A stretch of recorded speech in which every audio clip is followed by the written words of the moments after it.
And we continue at 1:06 in the afternoon. Talk Radio 790 KABC, the John Phillips Show, broadcasting live from the Morongo Casino Resort and Spa Living Room Studios, where the weather is still phenomenal.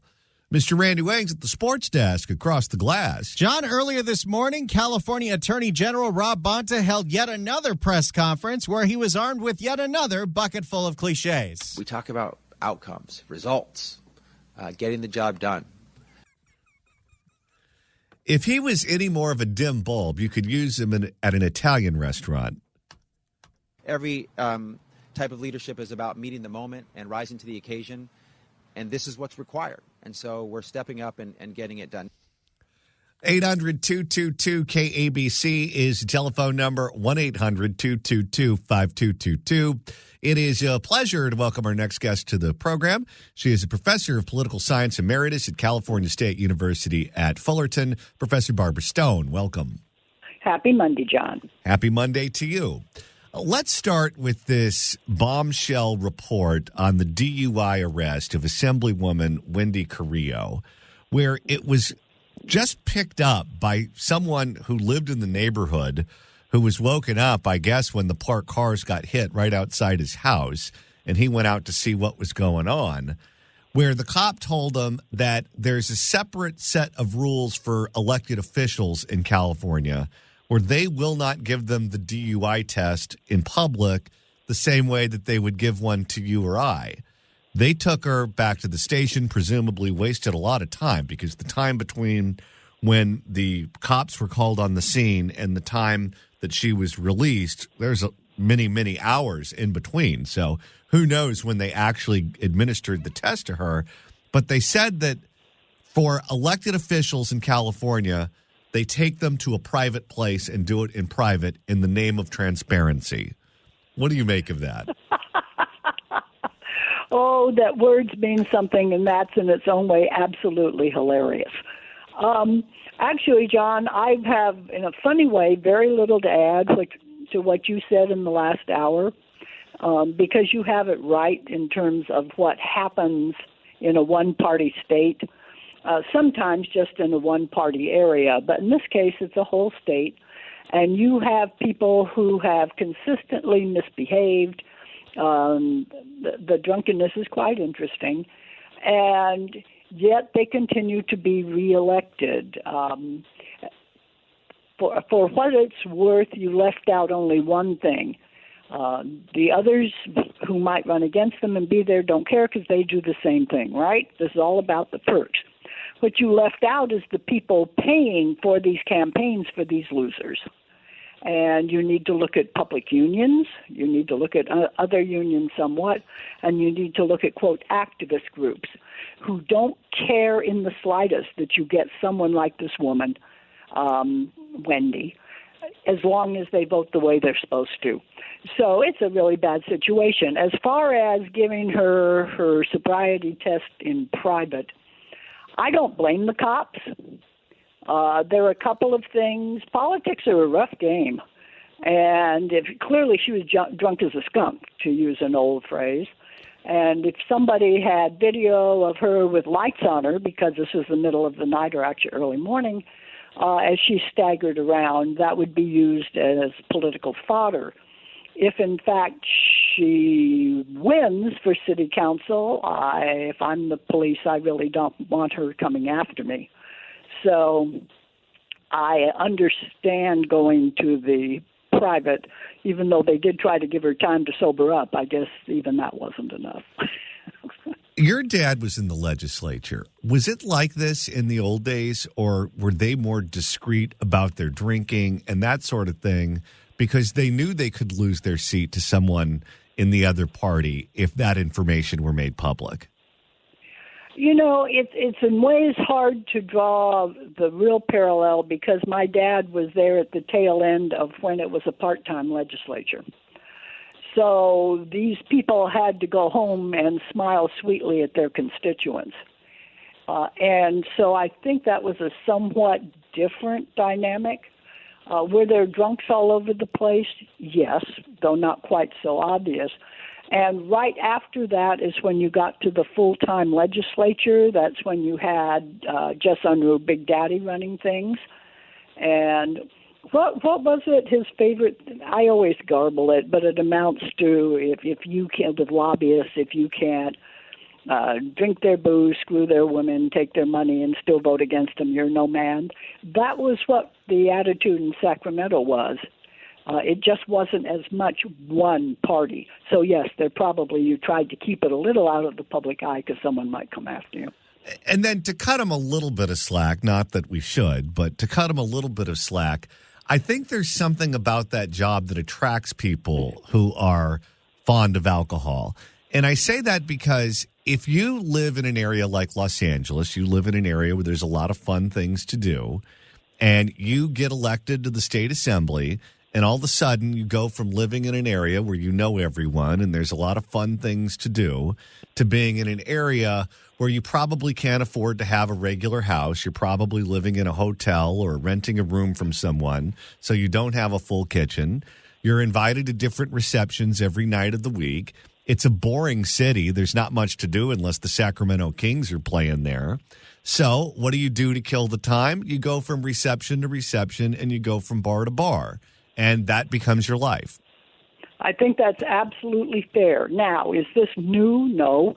Although I do think the full-time legislature undoubtedly exacerbated it.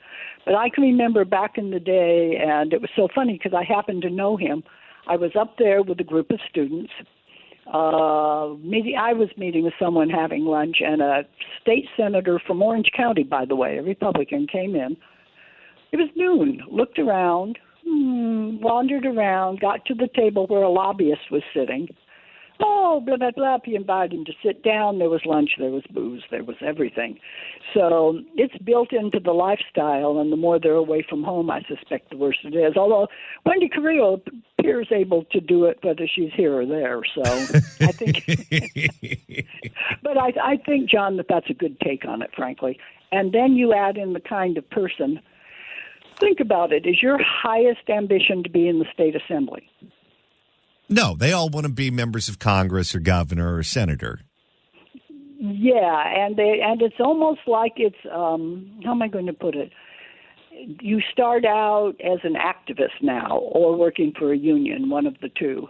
Then you go to work for, let's say, a legislator in the district office, so you know everybody. Then you go, or you reverse it, and go to Sacramento and work in that office, so you get to know all the lobbyists. And then you run. That's what you're aiming for. And that kind of person is a certain kind of person, John. And they like Johnny Walker. If they don't, they soon acquire the taste. All right, let's move on. There was a poll that was released over the weekend for the state's U.S. Senate seat, and it showed what we've been seeing before. Nothing has changed. Katie Porter, Adam Schiff, they're number one, number two. But Barbara Lee, the congresswoman from Oakland, is no longer winning the bronze.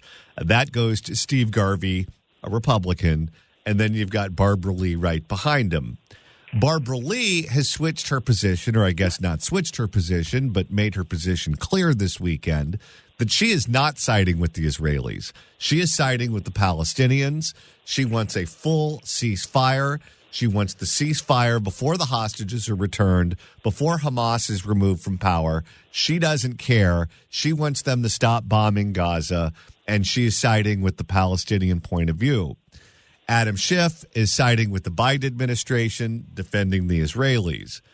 Katie Porter is somewhere in between, although I should point out she started out much closer to Adam Schiff and Joe Biden and has slowly but surely been drifting towards Barbara Lee.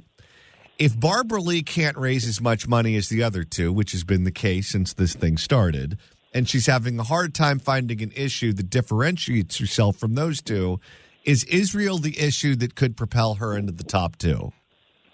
No. Now, I say that really quickly, and I may turn out to be incorrect. If it is, John, heaven help this state. Because she's part of it. This is a squad position. It is not about Palestinian children. This Palestinian bit's been around for decades. This is not new. It's not about Israel going in after Hamas. This is straight up anti-Semitism. And when we're going to go from the river, that would be the Jordan, to the sea, that would be the Mediterranean, that's shorthand for saying kill the Jews. And there's no moral equivalence here. There's no anything except anti-Semitism, put slightly differently, that's been around since the Middle Ages. By the way, your listeners should know I am not Jewish, but that has absolutely nothing to do with anything. I guess I say all that because I believe her position is absolutely untenable. I believe the rest of the squad's position is absolutely untenable, and that anyone who's out there advocating for it. I try to be somewhat even-handed, but John, on this one I can't be. And just the statement it will make about Democrat voters in this state, if someone like that wins on an issue like that, is just frightening. I don't particularly love Adam Schiff. As you know, I really believe he should be doing remakes of The Addams Family. But, honey, he's just so perfect. Your younger listeners won't appreciate it, but he fits. At least I actually have the feeling he's fairly firm in his position, and I don't see him wavering. Poor old Katie Porter has absolutely no idea what she's talking about. So, maybe the votes are here. Maybe the votes are there. I don't know. Liz Warren and I are against capitalism. Well, honey, you better figure this out a little bit. But the Barbara Lee thing is very clear, and were she to pull this out, because the polling, if you looked at it, for her is terrible. If Steve Garvey's done anything to campaign, I haven't seen it. And she's running behind him. Really? It's an interesting thing. I bet you Katie Porter gravitates closer to Barbara Lee by the day. And I say that because think about where she comes from. She's a university professor, which is now where the hotbed of anti-Semitism resides. She lives on university housing still, even though she's no longer teaching classes. She's no longer on leave. She's on leave. What's wrong with you, man? Okay, keep going. She's no longer actively teaching classes, but she's still taking up housing over at University of California at Irvine. And then that district in Irvine in particular, they have a lot of Iranians. They have a lot of Muslims. They have a lot of people from the Middle East in that district, that part of Orange County in particular. And they're her constituents. So even though she's running statewide, she's used to showing up to their events. She's used to getting their letters in the mail. She's used to seeing them at her events in the district. Katie Porter is sensitive to that position. You may be right. I'm not going to argue, because if it turns out that way, you just came up with the explanation. Now, there are, of course, other large constituencies out there who tend to be Democrat that are not going to see it that way. Black Lives Matter may take the Palestinian position, but I don't even see MALDEF doing that. Not that I've paid much attention to MALDEF on this. But if she does, oh, John, she's going to be so conflicted, because if he doesn't waver, she is going to be surrendering the position to Adam Schiff while she goes to try to share it with Barbara Lee. Those two girls could get themselves, have some Republicans slip by them, which should worry them. The fact Garvey's, they say, well, the two are way out in front. I think this poll, and you got to be careful about polls now, but show them at 16 and 17%. That's not overwhelming. Then Garvey at 10, then Barbara Lee behind that, something along that line. They've got to be careful Steve Garvey doesn't sneak past them. And I suspect the angst in the Porter campaign would amuse people like us tremendously. How big of an issue is this for Grampy Joe? And I say that because there were a series of polls that were released over the weekend from the New York Times, battleground state polls, that showed him losing everywhere to Donald Trump, with the exception of Wisconsin, which I'll add they had within the margin of error. I would also be interested to see what states like Minnesota and New Jersey look like, even though they're not regarded as being swing states. They do have large black populations. They do have large Arab populations. And those are the people who are leaving the Democratic Party in large numbers, in part because they're very upset at Biden's policies towards Israel. Now, that doesn't mean that they and young voters are going to go out and vote for Donald Trump, but they can vote third party, they can stay home, they can register their anger in any number of ways. And if they don't show up in record numbers, that's a huge problem for Grampy Joe and Democrats down ballot. I always at this point go, John, this is very early, and be careful about the polls. Having said that, of course you're onto something. And this has far less to do with Donald Trump than it has to do with Joe Biden. And a number of these Democrat voters are collapsing on him. And from poor old Joe's point of view, poor old Joe, if he knows what's happening, the fall off is precisely his people going, no, no, no, no, no. And when David Axelrod is calling for him to step aside now, that tells you something. I presume Kamala would do better, but that's neither here nor there. It's a real problem. And, of course, what's getting to be more in a lot of ways, that administration is packed with people who are pro-Palestinian. Your President Biden grew up in an era where, remember, he was even nice to Ku Klux Klansmen. So the idea of supporting Israel was pretty much baked into his political worldview. But that world has changed, and the Democrat Party apparently has changed. And he, the people advising him put all these people representing every oddball category you could come up with in his administration. You're going to hear more and more and more complaining and going, he has to change. He has to understand the anguish of the Palestinians. And he's not going to have a clue what to do either. He and Katie Porter should talk to each other and try to figure it out. Well, and what happens if you are a staffer and you're working for someone that you feel is ignoring you and is taking the wrong position? You lash out by leaking negative information about them to the press. Yep, and that's happening. And, of course, they're responding pretty fast to that. Anthony Blinken's over in the Middle East assuring everybody he's going to save the day. Just not real clear how. Anyway, John, it's ugly. Do you think Joe eventually turns on Israel?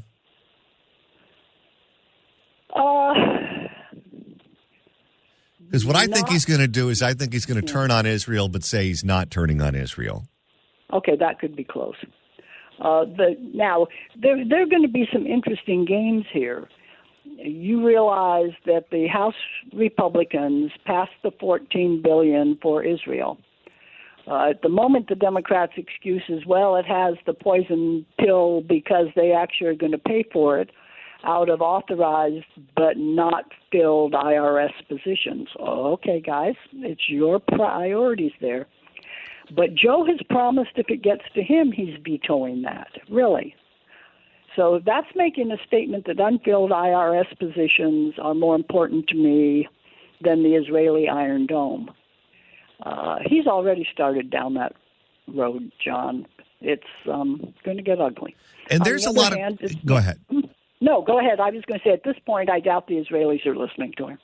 And there are a lot of trapdoors here. Because let's say he caves, and let's say he does what Barbara Lee and the rest of them want him to do, and he calls for a ceasefire, and the hostages aren't returned, and Hamas is still running Palestine. Okay, fine. There's a ceasefire. No more bombs going towards Gaza. What happens if Hamas kills all the hostages and then launches another terrorist attack against Israel? He'll look like a fool. What happens if one of the terrorists gets through the open southern border and kills a bunch of Americans after he's out there telling us that the border is secure? He looks like a fool. There are a lot of problems that could pop up for Grampy Joe, and I don't know if there are any good answers for him because he's boxed into all of his positions. There are no good answers for him. Sorry. And furthermore, they seem to, at least in public, oversimplify the Middle East. John, I'm not a Middle East specialist, but I pay some attention. The LA Times ran an article today, I think it was them, on why the Palestinians aren't being taken in by Egypt and Jordan. And the Times answer is really stupid. It's, well, that's because the Israelis want the Palestinians there. No. Jordanians aren't going to touch them because they already had the PLO and they kicked them out. They still have a lot of Palestinians left, but they kicked the PLO out because Yasser Arafat did nothing except cause trouble. Sent them to Lebanon. Lebanon kicked them out because they did nothing but cause trouble. Egypt sits there. Their vision is that what's going to happen is all these Palestinians, along with all the Hamas people who escape with them, are going to sit in the Sinai, shoot missiles towards Israel. Israel shoot missiles back, and then that's Egypt. They don't want them. There is a reason the Arab states don't want these people. So while they make all kinds of noise, I think the underlying politics are more complicated than our leadership seems to think. Professor Barbara Stone, Professor of Political Science Emeritus at California State University at Fullerton. Thanks so much for stopping by. Always a pleasure. Well, today was kind of a downer, but yes, thank you. Bye-bye, John. If you'd like to email the show, you can do so at johnnydon'tlikeshow@gmail.com. That's johnnydon'tlikeshow@gmail.com. And Randy, if you want to go back and listen to the 12 o'clock hour because you were at lunch when we did it live, that is easy to do. That's right. Go to KABC.com, click on podcasts, go to the Apple Podcast app, iHeart, Spotify, search for The John Phillips Show, hit subscribe. You can download all the episodes, or even easier than that, download the KABC app, search KABC AM in the Apple App Store or the Android Store. Easiest way to listen live to this station whenever you're outside the AM radio signal. And you can download all the podcasts. Listen on your phone, listen with CarPlay, including the 12 o'clock hour where we discover that drunk Assemblywoman Wendy Carrillo got special treatment for her DUI. And coming up later on in the month, we're going on the road. That's right. A week from Friday, November 17th, at the brand new Gelson's West LA at West Edge on the corner of Olympic and Bundy. We're going to be there from noon to 3. The Gelson's West LA at West Edge is open now. They've got a gorgeous wine, beer, and sushi bar. We're going to be down there noon to 3, Friday, November 17th. So make sure you come down and see us. We'd love to see you. In the meantime, what do you say we make a couple of listeners very happy? Well, let's do that right now. 790 KABC welcomes New Kids on the Block at the Kia Forum, July 5th. Tickets are on sale now at Ticketmaster.com, but right now, caller number 9 at 1-888-790-5222 gets a pair of tickets to the show. Tickets furnished by Live Nation. Good luck dialing. Last week, we told you that a woman was sexually assaulted in broad daylight in downtown Long Beach by a naked homeless man after he whipped out his member, lifted up her skirt, and pressed his member up against her backside, knocking her to the ground. The district attorney, George Gascon, after he received the recommendation from Long Beach PD that this pervert be charged with a felony, decided to charge the man with a misdemeanor, including a charge of vandalism. And since it's a misdemeanor in a city like Long Beach, he kicked it down to their city prosecutor, who looked at this and said, hell no, this is a felony. Do your job, George Gascon. After this happened, the victim went nuts on social media and talked to everyone in the media who was willing to talk to her. And what you're seeing here is interesting because I think this is how the election for DA is going to break down. What you have is you have Gascon and his supporters in the media.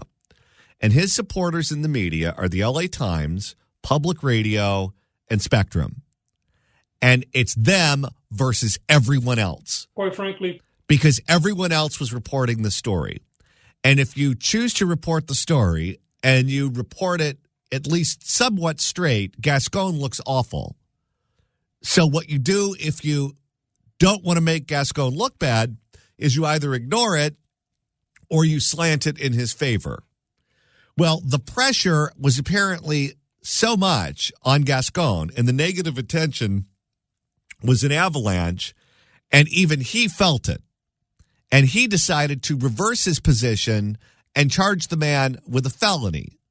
But he can't say that he received too much blowback and he wanted to just shut down all of his critics by charging the man with a felony. So, Randy, he had to come up with some other excuse. That's right. This was posted to the LADA office Instagram account Friday afternoon, trying to hide it from any scrutiny. Man charged with sexually assaulting woman in Long Beach. The pursuit of justice requires careful scrutiny and a commitment to upholding the safety of our community. In light of new evidence, we have taken decisive action to ensure that those who commit serious sex crimes are being held accountable. I commend the victim for her bravery in coming forward. So that's what Gascon had to say. It didn't take long for the victim to respond, also on social media. That's right. She responded straight in the comments. There was no new evidence of my assault. He finally put a woman on the case who came and met with me to get my statement, and his team finally got the original security footage. A decision of a misdemeanor should have never been made before those things took place to begin with. Do not be fooled. Good for her. And she's not done.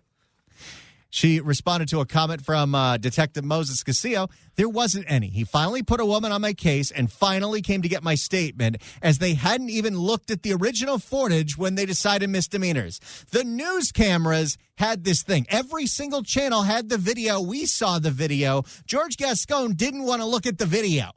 And this is similar to what happened when that girl got beat up in Harbor City, where her mother says Gascon's office wouldn't even return their phone calls.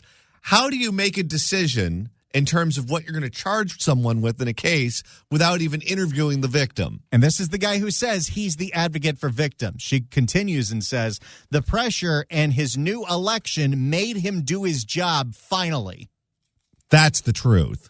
Another one, she responded to another comment. He never even had his team come and take my statement. Zero new evidence, just finally took the time to look at the footage. Eyes looking up emoji, re-election season. She is going to be a real problem for him, and I love it. That primary is only a few months away. March is getting real close, and it seems like this woman's going to be on the front lines with all the other people that Gascon has screwed over these last 4 years to make sure he does not get another 4 years. If you'd like to email the show, you can do so at johnnydon'tlikeshow@gmail.com. That's johnnydon'tlikeshow@gmail.com. And Randy, you're monitoring the mailbag. Well, John, earlier in the show, we talked about drunk Assemblywoman Wendy Carrillo berating and forcing her staffers to drink with her, who all decided to rat her out on Twitter. Here's an email at johnnydon'tlikeshow@gmail.com. You know what, John? If any of my staffers tell anybody about my alcohol or food consumption habits, they better be prepared to duck from a potato chucking. Sincerely, Katie Porter. For some reason, I don't think that's actually her. Probably not, but I hear she does listen. We can confirm that. Since, for whatever reason, Long Beach has become ground zero of chaos in California, in Southern California. The last thing you want to be known is the Oakland of Southern California. But that's what Long Beach has become. And Long Beach has made the KABC crime blotter yet again. If the cashier is dummy. Questions? And Randy, this is also a theme with Long Beach. It's a criminal where the fruit's out of the loom. That's right. Naked people are hanging around restaurants in Long Beach. Let's find out more, including some updates on the other Long Beach crime stories from KCAL. Tonight in the Long Beach assault from 2 weeks ago, the LA County DA's office got new evidence and is reversing. There was no new evidence. No. They paid attention to the evidence that all of you were aware of last week. And is reversing. It's their default position to just slap on the wrist. They don't actually investigate the case unless it gets covered by the news. The DA is now charging suspect Miguel Avila with a felony assault with an intent to commit a sex crime. He is also charged with a misdemeanor sexual battery. And after they dropped the vandalism charge? How did that happen? It's almost as if that vandalism charge brought so much negative attention that they even realized that they had to move away from that, too. And after the string of sexual assaults and lewd acts it's putting people on edge. Residents say the homeless crisis and crime in downtown Long Beach is out of control. They say they're now afraid to go to work or visit businesses because of these crimes. KCAL News reporter Nicole Comstock is live in Long Beach now with more on what the city says it's doing to combat this issue. Nicole? Well, Pat, the Long Beach Police Department says it plans to have more officers out here patrolling on bicycles and on motorcycles in this neighborhood to make everyone feel just a little bit safer. Just a little bit. Wait, no safety ambassadors? That didn't go over very well. Some of the businesses we spoke with said they did notice more of these officers today, but they had to go ahead a while ago and create their own neighborhood watch group to keep themselves and the city aware of what they were actually dealing with out here. The business owners of downtown Long Beach know that they're on their own. That's right. And there's lots of naked people that want to do a lot of bad things to your employees and customers. The salon that had the homeless person doing unspeakable things in their window. Doing the most with his hands. It took 90 minutes for Long Beach police to show up. He could have done that 10 times. That's the same length that Paul Rubens' adult movie lasted. Modica's Deli has been a staple restaurant in downtown Long Beach for 27 years. And its owner says it's about time the news has started reporting about a big problem spiraling out of control in this seaside neighborhood. Probably has a lot to do with the drugs that are out on the street. We're seeing more and more naked. What did the drugs do, I wonder? Well, meth makes you want to start fires. I know that. The drugs can make them zombie. We're seeing more and more naked people. Oh, boy. Well. Clothing optional in Long Beach. Orsa says this naked woman has wandered into her dining room several times. Just yesterday, she says this person showed up on the patio without any pants. What do you do if you're a restaurateur and the county health department, run by you-know-who, will step in and give you a bad letter grade in the window if the temperature in your freezer is 1 degree off, but naked people can just prance around in your dining room? No, thank you. Well, that's kind of the norm around here. I hate to say it. 2 other indecent incidents. One. It's the norm to just have naked people wandering around your establishment. I'm telling you, the last time I went and picked up drugs over at the Rite Aid, there was a man with his pants around his ankle standing right next to the front door. Oh, my. Well, that's kind of the norm around here. I hate to say it. Sad state of affairs, kids. All right, we've got one more hour coming up on the John Phillips Show right here on Talk Radio 790 KABC. Personally, I just love being naked in general.